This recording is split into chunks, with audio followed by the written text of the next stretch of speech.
If you ask any Briton who would be, in their opinion, the best three monarchs in their country's history, they all are women. And I'm not just saying that as the host of the 51%. I'm saying it in terms of the reality. The Elizabethan period, the Victorian period, and now the period of stability that this country, up until relatively recently, did experience under the reign of Queen Elizabeth II. It is important to note that this is a woman who presided over extraordinary change. It's also important to note that it sadly ends when the country is at some sort of political precipice, given what's going on at the moment with the energy crisis and its economy.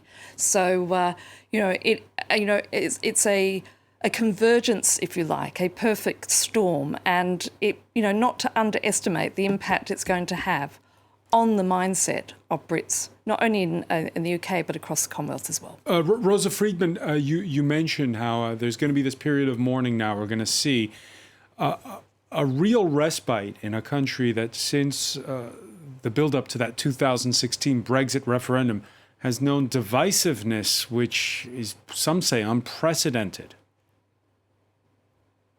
What we have to recognise during this period of mourning is to be able to do it respectfully, but also to not allow the government to use this as a way to gloss over the cost of living crisis, the energy crisis in this country, and the crisis around human rights in this country.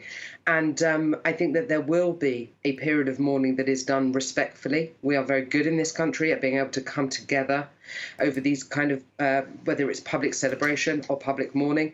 We saw it at the time when Princess Diana died. We saw it at the time of the Jubilee, at the time of the royal weddings. But we also cannot allow, after months and months of wondering about who our new Prime Minister will be, or after years of wondering what Brexit will look like, we cannot allow this rising cost of living crisis and the energy crisis to yet again be pushed by the wayside. And I really hope that our elected politicians of all parties will come together to ensure that we can mourn collectively, but we can also move forward collectively on the issues that real people are facing every single day. What's the playbook, Richard Fitzwilliams? Does Parliament sit during this mourning period? What happens? What I think we will see is Parliament will be summoned. Well, it's in session at the moment, and as I remember it, I think the MPs may wear a black token of respect.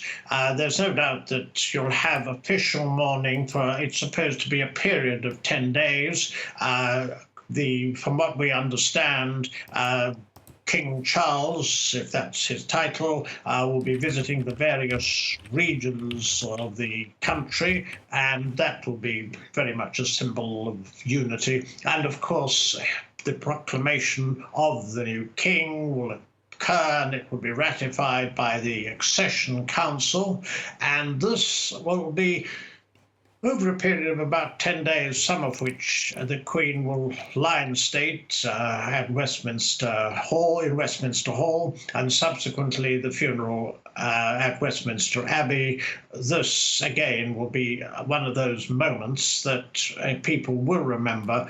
And of course, there will be a very large number of people who will want to file past her when she does lie in state, because as a monarch, as a sovereign, as a mother, and as someone who has this extraordinary aura about her, that it's very, very difficult to think of anything comparable. And this will be a seismic moment for the country. And we've been discussing Britain's role in the world. Indeed, having lost an empire and not found one might say, I would suggest that the Queen, probably the most significant moment of the Queen's reign, I thought, was her official, her state visit to Ireland, which was so tremendously successful, the first monarch for 100 years so to do, and it led to a subsequent visit to Britain by the Irish president. And it was an example of the